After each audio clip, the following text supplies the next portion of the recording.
अस्सलाम वालेकुम dear students, आज का लेक्चर बहुत ही स्पेशल है। स्पेशल इसलिए है क्योंकि आज इस लेक्चर में मैं आपके लिए लेके आया हूँ बहुत सारे सेंटेंसेस। वो तमाम सेंटेंसेस जिन्हें आप अपनी डेली रूटीन में इस्तेमाल कर सकते हैं। दोस्तों, सुबह से लेके शाम तक हम बहुत सारी सिचुएशंस को फेस करते हैं। क्या आपको पता है कि उन सिचुएशंस में कौन कौन से सेंटेंसेस इस्तेमाल करने हैं? नहीं ना?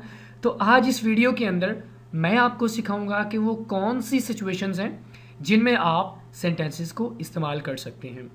दोस्तों, ये वीडियो लेसन तमाम स्टूडेंट्स के लिए है। इसमें उम्र की कोई कैद नहीं है।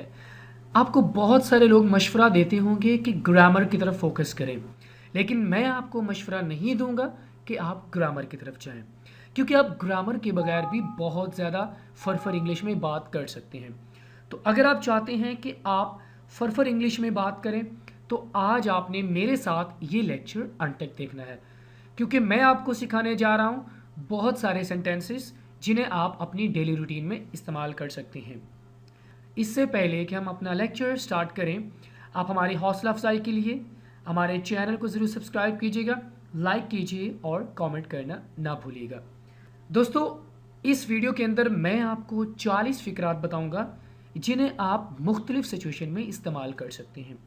आप नसीहत करनी हो, हुक्म करना हो, किसी से रिक्वेस्ट करनी हो, या आपने दुख का इज़हार करना है, तो आप इन तमाम सेंटेंसेस को इस्तेमाल कर सकते हैं। दोस्तों, हम अंग्रेज़ी में बात डिफरेंट तरह से करते हैं। कभी तो हमें सब्जेक्ट का पता होता है और कभी हमें सब्जेक्ट के बारे में पता नहीं होता। तो जब हमें सब्जेक्ट के बारे में पता नहीं होता तो हम क्या कहते हैं? In hour, the next day, outside. हमारे यहाँ आजकल, परसों, बाहर। तो हम इस तरह के जो वर्ड्स हैं वो हम इस्तेमाल करते हैं। तो इस वीडियो के अंदर आप सीखने जा रहे हैं वो तमाम सेंटेंसेस जिनको इस्तेमाल करके आप फरफर इंग्लिश में बात कर सकते हैं। तो अगर आप चाहते हैं कि आप फरफर इंग्लिश में बात करें, आपने इस लेक्चर को एंड तक देखना है। स्टार्ट करते हैं। अब मैं क्या करूं? What should I do now? What should I do now? मैं क्या कर सकता हूं अब? What can I do now? What can I do now? इन दोनों फिक्रात में थोड़ा सा फ़र्क है। पहले फ़िक्रे में आपने देखा कि should का इस्तेमाल हुआ है, इसलिए फ़िक्रा डिफरेंट है, और दूसरे फ़िक्रे में आपने देखा कि हमने can का इस्तेमाल किया। तो यहाँ पर भी फ़िक्रे दोनों क्या हैं? डिफरेंट है। अगर कुछ बताओगे तो ही हल निकल सकता है। Only that way it could be solved if you share it with me. Only that way it could be solved if you share it with me. मेरे लायक कुछ हुक्म। Anything else to do for me. Anything else to do for me.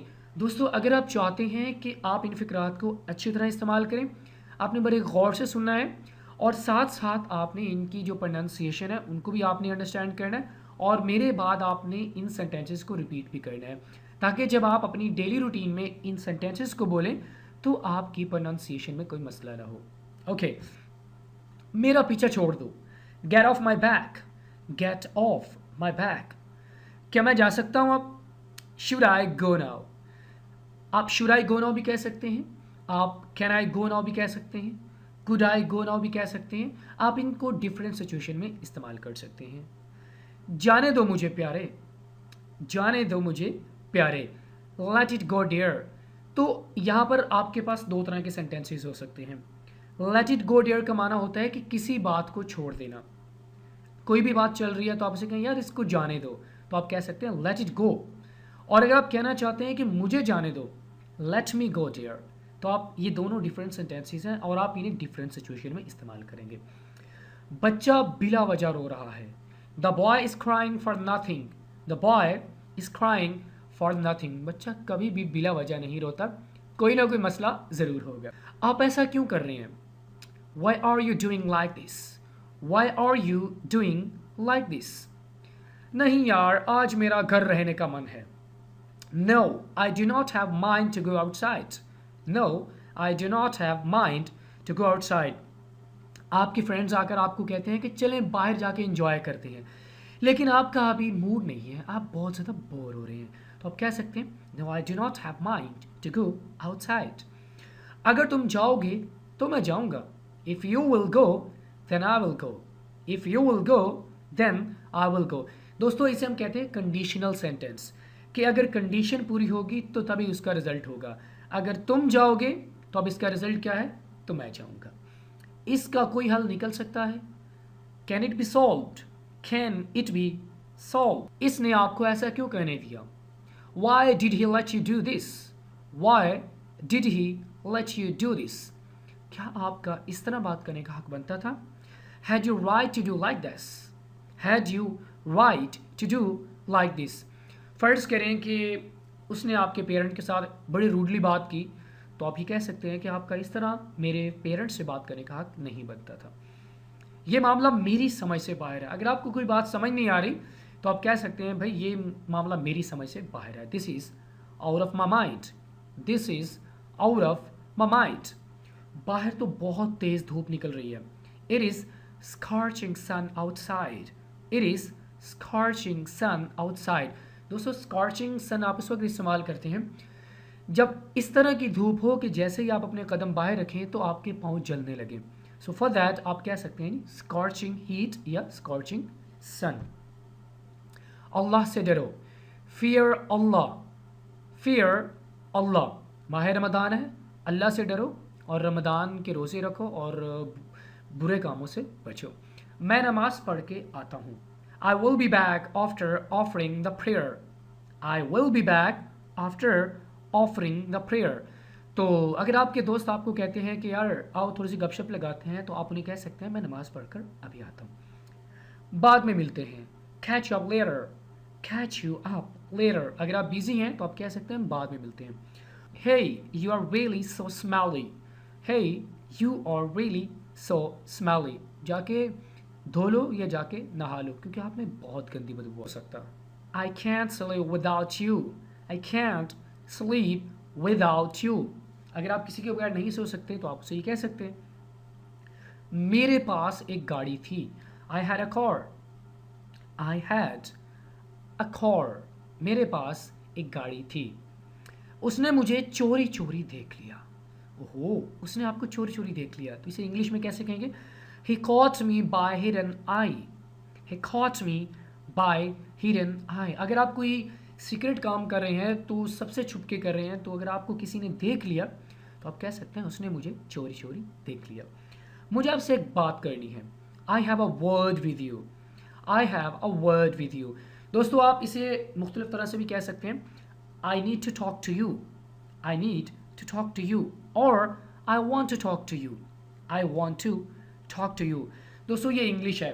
ज़रूरी नहीं है कि एक sentence को सिर्फ आप एक ही तरह इंग्लिश में बोल सकते हैं, आप डिफरेंट तरह से बोल सकते हैं। तो आपको सारे के सारे वो तरीके अंडरस्टैंड करने हैं जिनको इस्तेमाल करके आप एक ही सेंटेंस को इंग्लिश में बार बार बोल सकते हैं। आज शादी है। Wow, I am going to be married today. I am going to be married today. आजकल कोरोना वायरस है तो शादी बहुत मुश्किल है। ओके, आपको इतनी खुशी किस बात की है? You're feeling happier for what? You are feeling happier for what? You're feeling happier, आप बहुत ज़्यादा खुश हैं, और एंड पे आके आपने क्वेश्चन बना दिया for what? किस चीज़ के लिए? दांत मत दिखाओ। दांत मत दिखाओ। दोस्तों आप इसे ऐसे भी कह सकते हैं, Don't show me your teeth.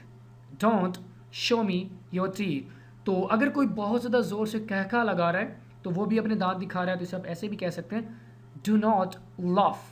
Do not laugh. मेरी मजबूरी थी। It was my compulsion. दोस्तों आप इस सेंटेंस को एक और तरीके से भी कह सकते हैं, I was forced. I was forced. मैं मजबूर था। वो आपका क्या लगता है? What is he to you? What is he to you? और आप ये भी कह सकते हैं, What does he to you? What does he to you? देखा दोस्तों, एक ही सेंटेंस को आप डिफरेंट तरह से बोल सकते हैं। आपकी इसमें कितनी मर्जी थी? How much were you involved in it? How much were you involved in it? कोई बुरा काम किया आपके दोस्त ने तो आपसे कोई पूछ रहा है भाई आपकी इसमें कितनी मर्जी थी, तो आप ये सेंटेंस इस्तेमाल कर सकते हैं। तुम कुछ कह सकते हो। तुम कुछ कह सकते हो। लेट यू से समथिंग। दोस्तों अब आप इस एक्सप्रेशन को डिफरेंट तरह से भी कह सकते हैं। तुम कुछ कह सकते हो, यू कैन से समथिंग। इस तरह भी आप कह सकते हैं, या आप ये भी कह सकते हैं लेट यू से समथिंग, क्योंकि आप लेट को उस सिचुएशन में इस्तेमाल करते हैं जब आपने किसी को इजाज़त देनी हो कि आप कोई काम कर सकते हैं। इसका ज़ख्म और भी बढ़ता चला गया। His wound started getting worse. His wound started getting worse. तो दोस्तों इसी के साथ ही आज का हमारा लेक्चर यहीं पे एंड होता है। अगर आप चाहते हैं कि आप फरफर इंग्लिश में बात करें तो आपने एक सिंपल सा काम करना है। बजाय इसके कि आप ग्रामर के रूल्स को रट्टे लगाएं, आपको बहुत ज़्यादा परेशान करते हैं ग्रामर के रूल्स, आपने इन सेंटेंसेस को याद करना है और याद करने के बाद आपने डेली रूटीन में इस्तेमाल करना है। याद रखिएगा, हर सिचुएशन को अपने माइंड में रख के आपने सेंटेंसेस को इस्तेमाल करना है। तो इसी के साथ ही आज का हमारा लेक्चर यहीं पे ख़त्म होता है। आई होप कि आपने इस लेक्चर को एंजॉय किया होगा। अगर आपको ये लेक्चर अच्छा लगा हो लाइक कीजिए, कमेंट ज़रूर कीजिएगा और हमारे चैनल को ज़रूर सब्सक्राइब कीजिएगा और साथ में बेल आइकन की जो घंटी है इसे ज़रूर दबा दीजिएगा ताकि हमारी आने वाली वीडियोस का नोटिफिकेशन आपको मिलता रहे। तो इंशाल्लाह आपके साथ नेक्स्ट लेक्चर में मुलाकात होगी। अपना ख्याल रखिएगा। अस्सलाम वालेकुम।